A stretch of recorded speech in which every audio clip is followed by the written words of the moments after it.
We need support right now." The F-16 pilot's voice cracked with desperation over the radio. In the commercial cabin, passengers panicked. The captain's voice urged calm through the intercom.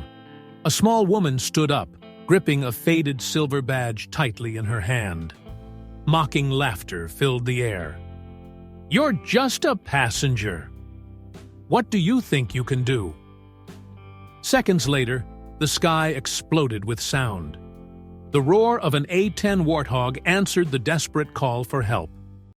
The night flight from Manila to Seoul hummed quietly through dark skies. Golden cabin lights cast a warm glow over passengers, who chatted softly as they settled in for the long journey ahead. Reina Vasquez, 28 years old, sat in window seat 14B.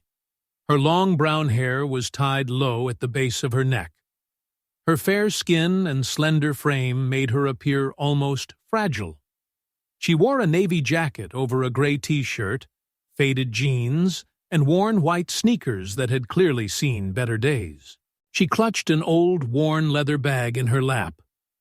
Her eyes were sharp but silent, occasionally glancing out the small window at the darkness beyond. There was something different about the way she held herself, a quiet discipline that seemed unusual for a young civilian traveler. A group of young men in the seats ahead whispered among themselves, glancing back at her occasionally. "Looks like a broke college student on the wrong flight," one of them said, loud enough for others to hear. The businessman, in seat 14C, frowned at her presence. "Sit still, girl," he said dismissively. "Don't cause any trouble up here." Reina remained silent, sipping water in small, measured sips. Her movements were slow and deliberate, showing an unusual level of self-control and discipline that most passengers didn't notice. She gently rubbed a callus on her index finger, her eyes constantly returning to the dark sky outside the window. The motion seemed automatic, like a nervous habit developed over years of practice. A young boy whispered to his mother, "That lady keeps staring at the sky." The flight attendant smiled politely but professionally, though there was a hint of wariness in her expression.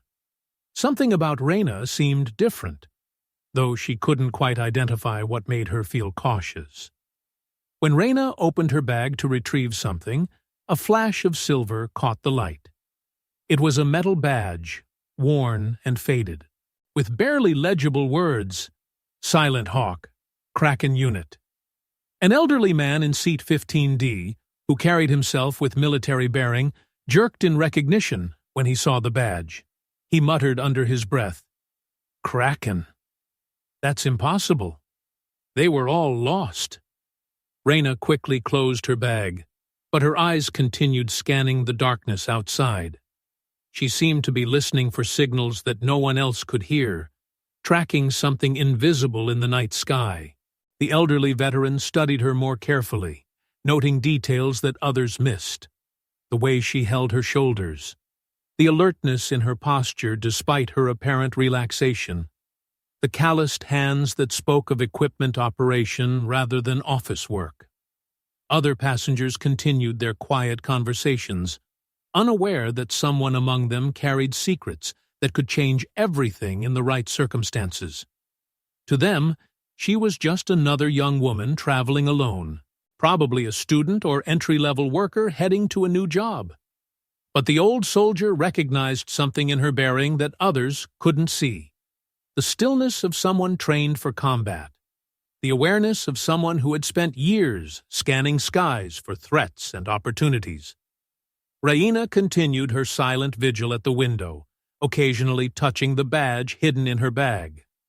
Whatever she was listening for, whatever she was watching for, remained invisible to everyone else on the aircraft.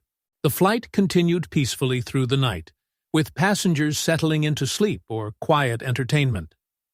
None of them realized that their safety might soon depend on the young woman they had dismissed as unimportant. The elderly veteran in 15D later recalled, "I recognized that badge immediately." Kraken Unit was a legend in military aviation circles. They were the A-10 pilots who appeared when everything was lost, who saved ground units when no one else could reach them. But they disappeared years ago. Seeing that badge, it was like meeting a ghost. The peaceful flight was shattered when radio interference crackled through the cabin's communication system. A desperate voice broke through the static. "Viper 2 is locked on! We need immediate assistance!" Passengers throughout the cabin began panicking.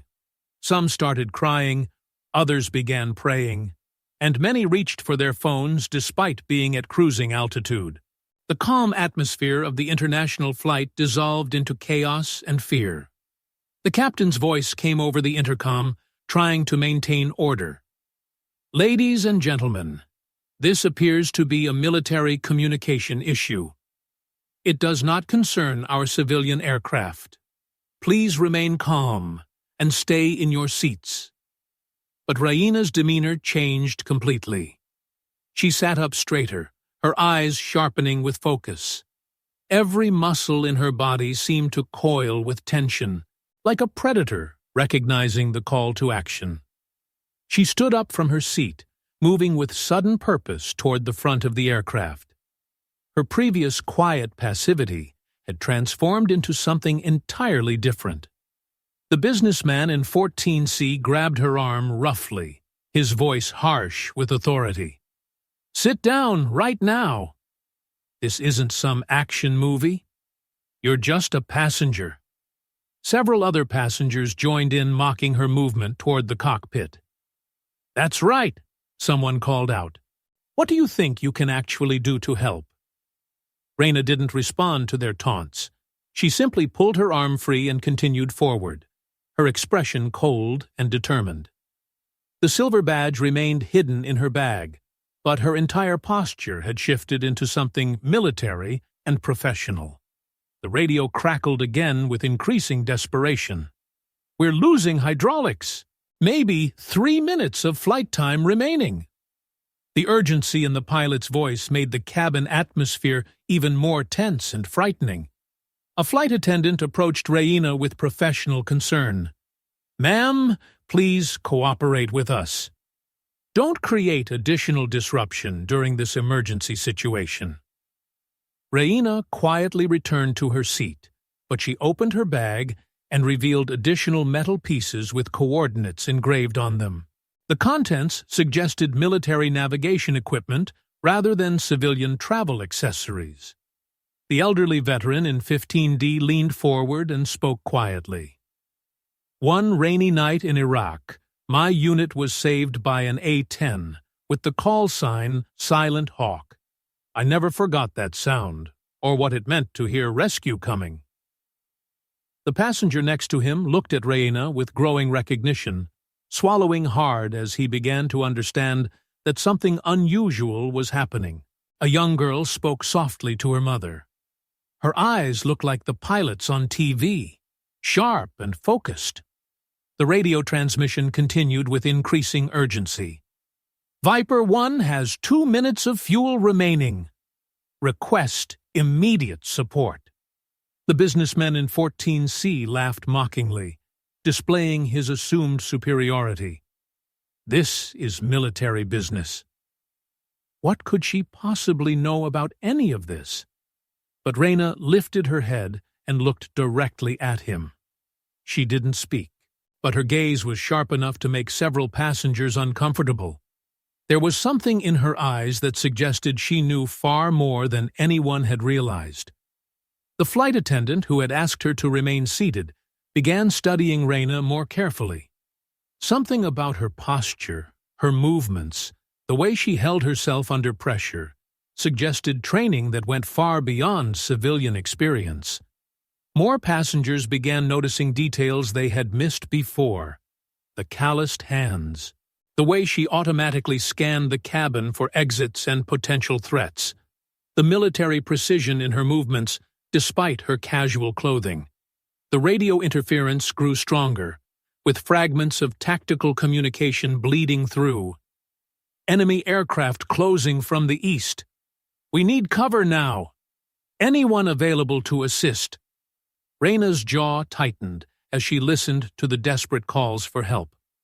Her hands gripped the armrests of her seat with white-knuckled intensity, fighting an internal battle between maintaining her civilian cover and responding to military personnel in distress. The businessman continued his commentary, apparently enjoying his role as the voice of reason. See? She knows this has nothing to do with civilians. Military problems require military solutions, not passengers playing pretend. Other passengers nodded in agreement, assuming that someone in casual clothes couldn't possibly have relevant expertise for a combat aviation emergency. But the elderly veteran watched Reina with growing certainty. He recognized the signs of someone fighting against training and instinct, someone forcing themselves to remain passive when every fiber of their being demanded action. The young flight attendant finally whispered to her colleague, "Those eyes belong to a pilot. I'm certain of it. The way she's tracking the radio communications, the way she's analyzing what she's hearing, that's not a civilian passenger." As the radio calls became more desperate and the cabin atmosphere grew increasingly tense, Reina continued her internal struggle. The weight of her hidden identity pressed against her civilian disguise, while the lives of military personnel hung in the balance somewhere in the dark sky around them. The young flight attendant later wrote in her incident report, "I've worked international flights for 5 years, and I've learned to read passengers." This woman wasn't a civilian. The way she processed those military radio transmissions, the way her body language changed when she heard pilots in distress, those were the reactions of someone with combat aviation experience. The radio erupted with final desperation. "Viper flight! We're about to be shot down! Please, somebody help us!" Reina shot up from her seat and walked purposefully toward the cockpit. Every step carried military precision and determination that could no longer be hidden or ignored. The businessman in 14C grabbed her arm aggressively. "You're just a passenger. Sit down right now." But the elderly veteran in 15D intervened, blocking the businessman's grip with surprising strength. "Let her go. You have no idea what you're interfering with." Reina entered the cockpit and spoke quietly to the co-pilot. "Open the guard frequency. Keep it clear for 10 seconds. The co-pilot was stunned. What she had just requested was internal fighter pilot language, terminology that civilians shouldn't know or understand. Reina pressed her silver badge against the metal console and whispered, "Silent Hawk." Her voice carried over the radio with calm authority. "Viper 1, maintain 7,000 feet. Heading 220. Do not activate ECM. Wait for my signal." The cabin fell completely silent. Then the sky exploded with sound.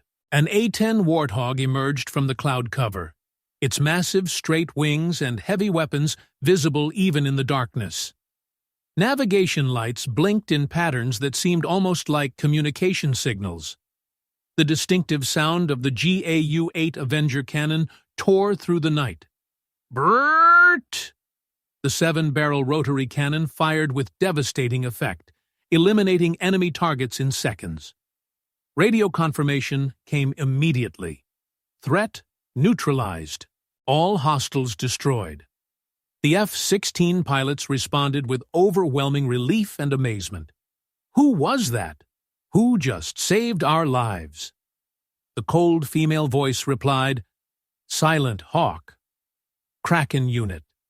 The passenger cabin was completely stunned.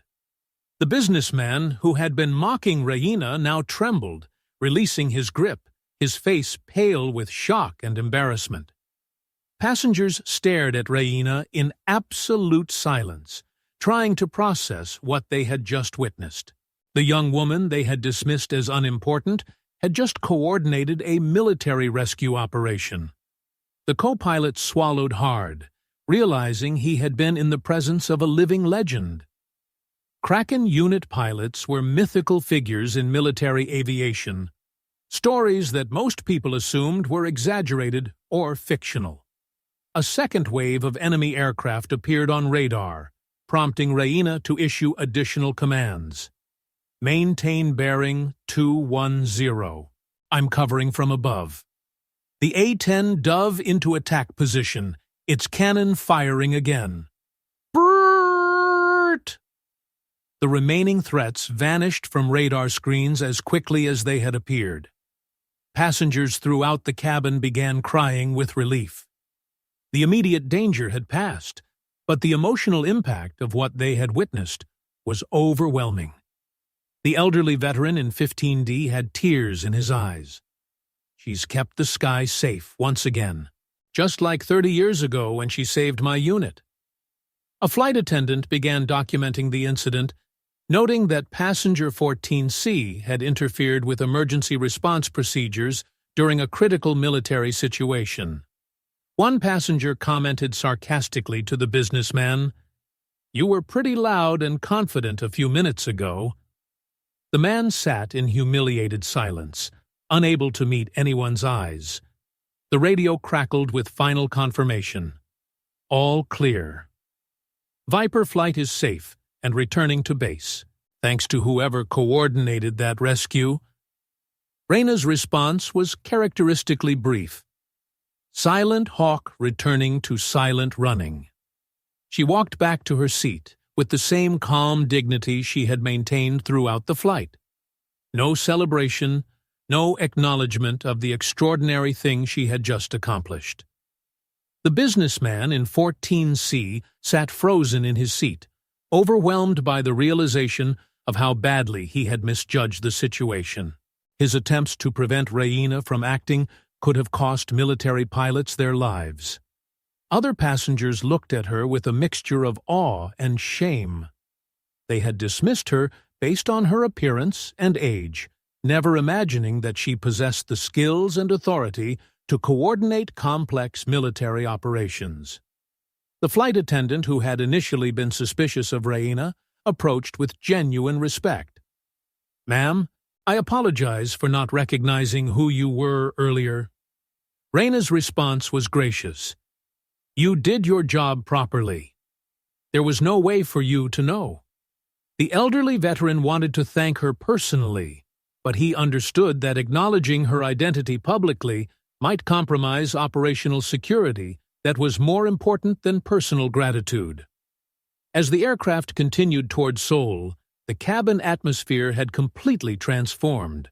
What had begun as mockery and dismissal had turned into respectful silence and recognition of expertise that had been hidden in plain sight. The captain made a brief announcement. "Ladies and gentlemen, we have successfully navigated through the military emergency zone. We will be continuing to our destination as scheduled." But everyone in the cabin knew that their safe passage had been ensured by someone they had initially failed to recognize or respect.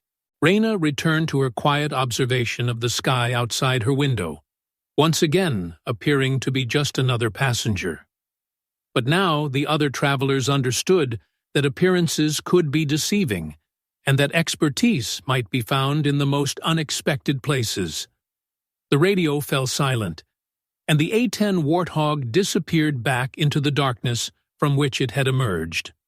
The rescue was complete, the threats eliminated, and civilian air traffic could continue safely. But the lesson about assumptions, respect, and hidden capabilities would remain with every passenger who had witnessed the transformation of a nobody into the person who had saved military lives and ensured their own safety. The businessman in 14C spent the remainder of the flight in contemplative silence, presumably reconsidering his approach to judging others based on superficial observations. Reina returned to her seat calmly, folding her worn leather bag with practiced efficiency. The silver badge disappeared back into its hidden compartment, but the atmosphere in the cabin had been permanently altered. The young flight attendant approached with trembling hands, offering a glass of water. I'm sorry for not recognizing who you were earlier, ma'am. Reina smiled gently. You did your job well. There was no way you could have known. The elderly veteran in 15D carefully pulled out an old photograph of his military unit and whispered, "Thank you for both times. You've kept us alive."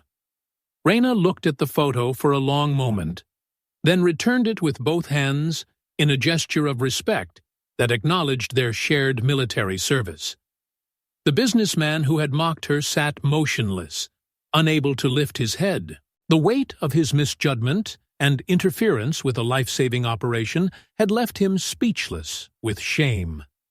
Passengers throughout the cabin looked at Reina with newfound respect and recognition. The mocking laughter that had filled the air earlier was replaced by respectful silence and occasional nods of acknowledgement. A mother with tears in her eyes hugged her young child closer and whispered, "Thank you." She understood that the woman she had initially dismissed had just ensured their safe journey home. The cabin atmosphere had transformed completely from chaos and fear to quiet unity and shared gratitude.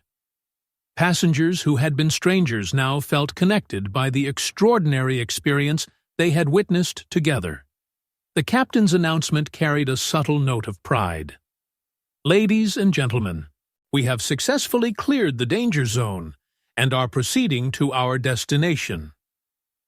The entire cabin remained respectfully quiet, with many passengers glancing toward Reina without disturbing her return to anonymity. They understood that she preferred to remain unnoticed despite her heroic actions. Several passengers began writing in journals or on phones, documenting what they had witnessed. The story of the ordinary passenger who had coordinated a military rescue would be shared for years to come. The businessman in 14C was required to provide a written statement about his interference with emergency procedures. His attempt to prevent Reina from responding to the crisis could have had deadly consequences.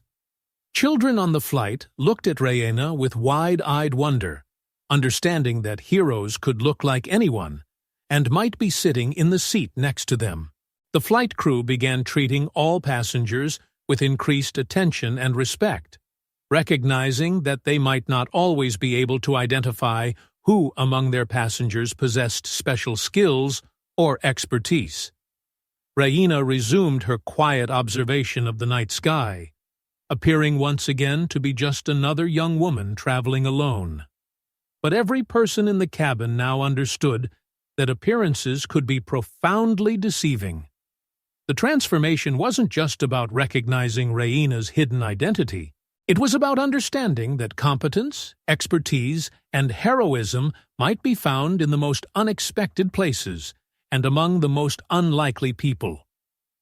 The elderly veteran spent the remainder of the flight in quiet reflection, grateful for the second time that Kraken Unit had appeared when military personnel needed rescue.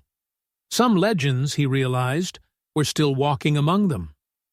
As the aircraft continued toward Seoul, passengers settled into a different kind of quiet than before.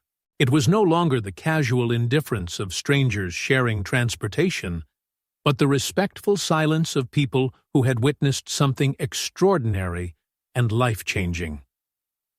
Comment: Justice. If you believe that people who have been underestimated deserve respect and recognition. Several days after the flight landed safely in Seoul, military news outlets reported on a mysterious A-10 Warthog that had appeared during a combat emergency to rescue 2 F-16 fighters. The pilot's identity was classified and not released to the public. The elderly veteran from Seat 15D wrote on his military blog, "I heard that brrr-t sound 30 years ago when it saved my life in Iraq. Last night, I heard it again saving others. Some sounds you never forget, and some heroes never really retire." The businessman from 14C was required to submit a detailed incident report and received disciplinary action from his company for interfering with emergency response procedures. The experience transformed his approach to judging others, making him significantly more humble and cautious about making assumptions based on appearances. A few weeks later, Reina sat in a small coffee shop, placing her silver badge on the wooden table while waiting for her order. The young barista noticed the worn metal and asked curiously, "That's an interesting badge. What makes it special?" Reina smiled quietly. "It's just a reminder of something important." The barista studied the faded inscription, but couldn't make out the words. "A reminder of what?" "That the people you least expect might be the ones who end up saving your life," Reina replied, carefully returning the badge to her pocket. The conversation reminded her of the flight, of the assumptions people made about her based on her appearance and age. She had chosen to live quietly after her military service, but sometimes circumstances required her to step forward and use skills that others didn't know she possessed. Military aviation forums began discussing the mysterious rescue, with speculation about which unit still had operational A-10 Warthogs available for immediate deployment. The official response was always the same: classified information that could not be disclosed. But among veteran pilots and ground troops, stories circulated about the legend of Kraken Unit, pilots who appeared when everything seemed lost, who materialized from nowhere when military personnel faced impossible odds. The passengers from Flight 447 stayed in contact through social media, sharing their memories of the night when their assumptions about an ordinary young woman were completely shattered. Many admitted that the experience had changed how they looked at strangers and made judgments about people's capabilities. Flight attendants at the airline began receiving enhanced training about recognizing passengers with special skills or military backgrounds who might be able to assist during emergencies.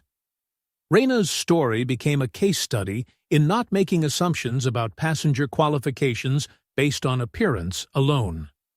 The young flight attendant, who had initially been suspicious of Reina, wrote in her training manual, "Never assume you know what a passenger is capable of based on how they look or dress.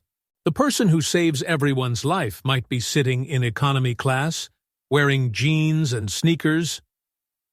Years later, when military personnel gathered to share stories about close calls and unexpected rescues, someone would inevitably mention the A-10 pilots, who seemed to appear from nowhere when hope was lost. The sound of brrr-t had become synonymous with salvation arriving at the last possible moment. Reina continued her quiet civilian life, traveling for work and personal reasons while maintaining her anonymity. Her silver badge remained hidden in her worn leather bag, a reminder of service that officially never existed but had saved countless lives. The final image lingered in the memories of everyone who had been on that flight. Sunlight reflecting off a worn silver badge, creating brief flashes of light like signals in the darkness.